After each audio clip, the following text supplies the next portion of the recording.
આ દિવસ દરમિયાન બપોર સુધીમાં કેટલો વાતાવરણમાં ચેન્જ આવશે તેની વાત કરીએ. બપોરે 12 વાગ્યા સુધીમાં જે આ ચિત્ર જે છે તેમાં આટલો ફરક પડે છે, એટલે કે અહીંયા જે સિસ્ટમ સવારે 7 વાગ્યાની આસપાસ હતી તે હવે આગળ વધીને આ બાજુ જઈ રહી છે, એટલે કે ભાવનગરથી ઉનાના વચ્ચેનો જે સમગ્ર જે વિસ્તાર છે, જે અલગ અલગ ભાગો છે ત્યાં વરસાદ રહેશે અને પુષ્કળ વરસાદ રહેશે.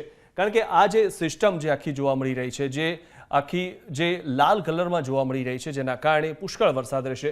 જૂનાગઢ બાજુ પણ પુષ્કળ વરસાદ જોવા મળી રહ્યો છે, ઉના બાજુ પણ વરસાદ પુષ્કળ છે, સાથે જ જામનગર બાજુ પણ વરસાદ જોવા મળી રહ્યો છે અને દ્વારકા બાજુ પણ વરસાદ છે, થાનના આજુબાજુના વિસ્તારોમાં વરસાદ છે. તો સાથે જ આપણે જોઈએ તો અહીંયા અમદાવાદ, મહેસાણા બાજુ પણ વરસાદી ઝાપટા પડી શકે છે તેવું જોવા મળી રહ્યું છે. પાલનપુર બાજુ પણ વરસાદ છે.